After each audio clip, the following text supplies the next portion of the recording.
삶과 죽음에 대해서 다루고 있는 많은 종교들 중에 저희가 잘 아는 불교는 인생은 태어나면서부터 고통이라고, 그래서 생로병사의 고통이라는 말이 거기서 이제 나왔는데요. 4대 고통이라고. 불교 용어죠, 원래. 태어나는 자체를 이제 사람들은 축복이라고 생각하고 복이라고 생각하잖아요. 네. 그 순간은 어려웠지만 저렇게 이제 그 산모와 아이가 처음 대면하는 저런 과정에서 이제 모든 그 고통과 아픔들이 다 사라진다고 하잖아요.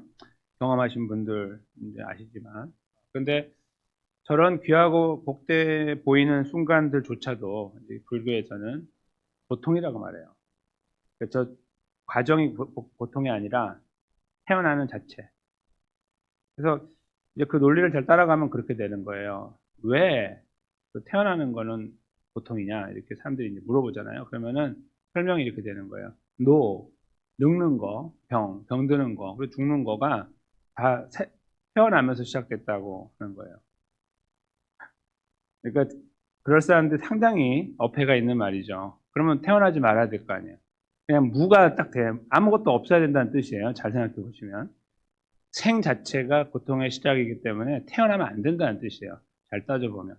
근데 이제 그렇게 생각하지 않고, 그분들은 그 논리는 뭐냐면, 해탈을 해야 된다. 이제 이 서큘레이션, 이 돌아가는 윤회에서 벗어나서 태어나면 된다 이거예요. 여기서 태어나면 안 되고. 이제 그런 논리로 이제 그래서 벗어나는 것을 위해서 고행을 하고 수행을 한다. 이제 이런 식으로 접근을 하죠. 제가 그들의 논리를 그러니까 비판하는 그런 것이 아니라, 하나의 약간의 모순적인 부분이 있어서 설명을 드리는 거고요. 그런 의미에서 이제 이 불교 자체가 갖고 있는 이 생각들이 이렇게 조금 정직해 보이지 않다고 저는 생각이 드는데 좀 클리어하지가 않다고 생각이 들어요. 답을 정확하게 하지 않고 있다고 보고 있는데 그거는 인간의 한계죠. 인간이 만들었기 때문에 이제 벗어나지 못하는 거예요. 성경과 완전히 다르기 때문에 그렇죠. 성경은 그걸 바로 정확하게 짚어주잖아요. 하나님께서 만드셨다. 이렇게 정확하게 짚어주시기 때문에 다른데요. 오늘 제가 이제 그 불교 이제 그 동국대학교 교수가 이제 그 불교학과가 있잖아요. 거기 이제 쓴 글을 이제 좀 읽으면서 생각해봤는데 이 저 논리가 한편으로 일리가 있다고 생각이 들어요. 이제 그 자체가 모순적인 게 있지만 어떤 부분에서 그러냐면 만약에 인간이 죄 가운데 태어난다면, 죄 아래 태어난다면 나이가 드는 것도 병드는 것도 죽는 것도 고통이지. 이렇게 이제 결론이 됐어요. 그렇죠? 성경의 논리에 한 파트가 맞는 거예요. 해결책만 없을 뿐, 모호한 해결책만 있을 뿐, 누구도 잡을 수 없는 해결책만 있을 뿐, 성경에서 제시하고 있는 인간의 기본적인 상황과 많이 맞닿아 있다고 생각이 들었어요. 그렇다고 제가 동조하고 있는 것은 아니고 그냥 생각이 비슷한 부분이 있구나라는 생각을 해봤는데요. 그래서 태어남 자체에 대해서 이제 어떤 분들, 이제 어떤 일종의 사람들은 다 고통이라고 말하는 그것을 몰라도 고통이라고 생각하시는 분들이 계시는데요. 저는 예수님께서 탄생하시는 그 걸음 자체가 진정한 고통이었다고 생각해요. 고난. 제가 생각할 때 고난 주간에 예수님 고난은 어제 우리가 그 종료주일을 지나면서 예수님께서 그 고통의 자리에 들어오셔서 걸어가시는 그 순간부터 집중됐다고 생각하는 경우가 있잖아요. 근데 저는 그렇게 보지 않아요. 저는 이제 이번에 고난에 대한 내용을 5번 이렇게 나누면서 예수님께서 과연 그때부터 고난이었나? 아니지. 태어나시면서부터 탄생하실 때부터 고난이었지라고 판단을 하게 됐어요. 그 내용을 잠깐만 이제 들여다볼 건데요. 그냥 저희들의 일반적인 눈으로 한번 먼저 본문을 잠깐 보겠습니다. 그래서 저 불교에서 말하는 식의 저런 고통이라는 것과는 완전히 차원이 다른 예수님의 고통, 고난에 대한 내용을 잠깐만 훑어보려고 그러는데요. 첫 아들이라고 표현하고 있잖아요. 저희 한 절을 봤으니까 딱 한 절만 있는데 예수님은 남자 동생 4명이 있었어요. 마태복음 13장 55절에 나오는데 야고보, 요셉, 시몬, 유다라고 하는 남동생 4명에다가 그 바로 다음 절 56절에는 여동생들이 있었는데 숫자하고 이름이 안 나와요. 당시 문화이기도 하고 그래서 적어도 그 여동생 들이기 때문에 2명 이상이거든요. 그러니까 6명 이상의 동생이 있었다. 이렇게 이제 아시면 돼요. 여기에서 누가복음에서는 그런 이야기가 더 이상 안 나오는데 여기에 일부러 첫 아들이라고 쓰고 있다는 것을 기억하셔야 됩니다. 그냥 아들이 아니라 첫 아들. 이 말은요. 지금 누가를 통해 하나님이 쓰시는 이 예수라는 이름은 굉장히 흔한 이름이었거든요. 이렇게 많이. 근데 그 예수가 아니라 바로 우리가 믿는 예수, 그런 말입니다. 그 동생들 많았던 바로 그 예수. 그래서 제일 첫 번째 아들이었던 그 예수. 이렇게 지적하고 싶은 거죠. 정확하게 우리를 위해 십자가에 돌아가시고 부활하신 그 예수님을 증거하고 싶어서 여기다 첫이라는 단어를 넣었을 것으로 예상해요. 첫 아들을 낳아. 그런 다음에 강보라는 것은 포대기라로 저희가 이제 이해할 수 있는데 포대기로 싸서 침대에 누웠더니 이렇게 하지 않고 구유에 누웠다 이렇게 쓰고 있죠. 그리고 이유를 달기를 왜냐하면 여관에는 있을 곳이 없었다. 저희가 잘 아는 상황입니다. 모든 곳에 다 북이 돼가지고 모든 여관이 왜냐하면 사람들이 모여서 호적 신고를 해야 됐기 때문에 자기 고향을 찾아가다 보니까 그런 일이 벌어졌다. 저희가 그렇게 알고 있죠. 그리고 여기서 말하는 구유는 말구유라고 흔히 쓰지만 말구유가 아닐 수도 있고 소구유일 수도 있다. 제가 말씀을 드렸습니다. 그래서 정확하게 모르지만 일단은 구유, 동물들의 밥그릇에 누였다. 이렇게 이제 저희가 이해할 수 있습니다. 이것만 보면 참 비참하다고 생각할 수 있습니다. 근데 저희가 이렇게 성경을 이해할 때에 진짜 비참한 거, 진짜 아픈 거 이런 것들을요. 예수님을 너무 과대평가해서 이해할 필요 없어요. 예를 들면 친구를 위해 목숨을 버리는 사람은 없다? 아니, 있어요. 그렇죠? 있어요, 세상에.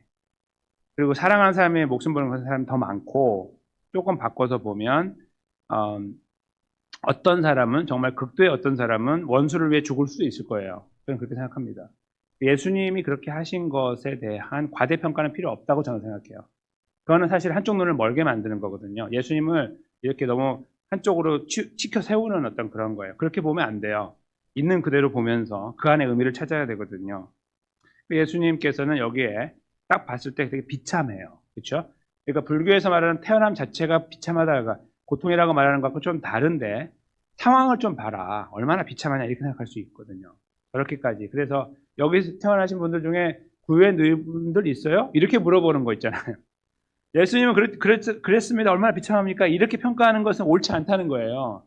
한편으로 맞아 보이지만 전쟁통에 태어나는 분들은 구유에 누이지도 못합니다. 땅바닥에 누이지. 피투성이가 되기도 하고 태어날 때부터. 그거 당연한 거 아닙니까? 그런데 우리는 이걸 보면서 예수님은 이렇게 태어나셨으니까 비참한 거야 라고 표현할 수 있습니다. 저는 그것이 아니라고 생각합니다. 그래서 예수님 탄생이 고난이었다고 생각하지 않아요.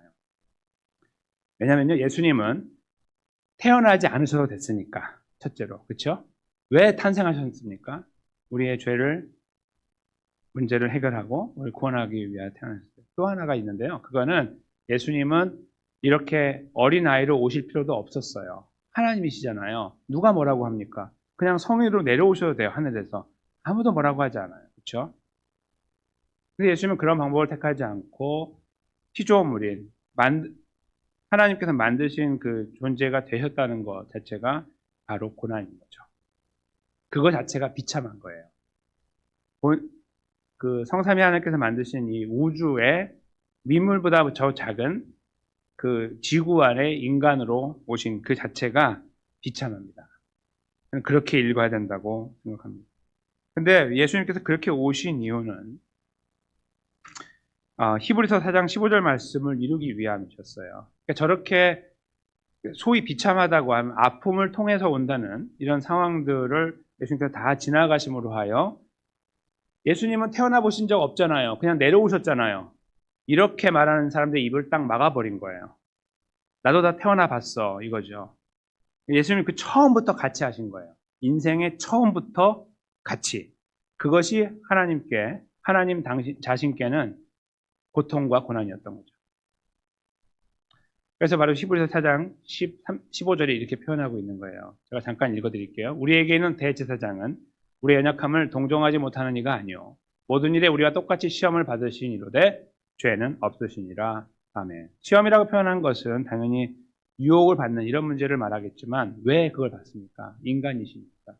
어리실 적부터 그렇게 그런 여러 가지 유혹과 어려운 시간들을 지나가시면서 성장하신 거. 저희가 디테일은 모르지만 당연히 우리가 짐작할 수 있습니다. 미루어. 그런 내용들을 놓고 우리는 예수님의 탄생을 새롭게 보는 거예요. 그냥 고통스럽고 비참했다는 의미 때문에 의미에 강조점을 두면은 다른 데가 더 비참한 사람이 있고 그의 희생도 마찬가지가 되거든요. 우리는 거기서 보는 게 아니에요. 예수님이 누구셨는지를 보면서 다시 읽으면 이 이야기는 있어서는 안 되는 이야기였다고 생각하게 되는 거예요. 그게 바로 오늘 저희가 예수님이 첫 번째 이 세상에 발을 내디시는 그 순간부터 만나는 고난의 걸음이었음을 감지하게 되는 거예요. 저희가 이런 말씀을 읽으면서 이번 한 주를 이제 지나갈 거예요. 근데 그러면서 예수님의 저 아름답고 따뜻한 마음, 우리를 품으시는 저 놀라운 마음을 저희가 헤아려 보기를 원하는데요. 그러다 보면 저희는 자연스럽게 이러한 생각들로 귀결되게 돼요. 나도 예수님의 고난에 동참하고 싶다. 이런 마음. 나를 사랑하신 저 사랑에 나도 함께 하고 싶다라는 마음이 생길 수가 있죠. 저는 그런 생각에 다다라야 된다고 생각하는데요. 그 방법을 저희가 함께 이 말씀을 통해서 찾기 원합니다. 베드로전서 4장 12절에서 13절 말씀인데요. 제가 한 절 읽고 13절을 읽어주십시오. 사랑하는 자들아, 너희를 연단하려고 오는 불시험을 이상한 일 당하는 것 같이 이상히 여기지 말고 오히려 너희가 그리스도의 고난에 참여하는 것으로 즐거워하라. 이는 그의 영광을 나타내실 때에 너희로 즐거워하고 기뻐하게 하려 함이라. 아멘. 그리스도인의 고난에 대해서 유독 집중적으로 다루고 있는 베드로전서를 통해서 저희는 이 고난에 대한 직접적인 표현을 듣습니다. 그리고 오히려 너희가 그리스도의 고난에 참여하는 것을 즐거워하라. 이상히 여기지 말라. 다른 말로 바꾸면 예수님의 고난에 동참해야 하고 그 자리에 서 있음을 우리가 기뻐하고 감사해야 된다는 것입니다. 이것도 저희가 한편으로 생각하면 그래서 우리가 어떤 고행을 하거나 뭐 이렇게 금식을 많이 하거나 나쁜 건 아니지만 여러 가지 다양한 방법들을 통해 우리의 몸에 아픔을 주고 힘든 시간들을 갖는 거 그렇게 고난에 동참한다고 표현할 수 있겠죠. 일면 맞지만 많은 부분 틀린 것이죠. 우리는 그렇게만 살 수 없고 우리는 생활하며 살아가는 사람들입니다.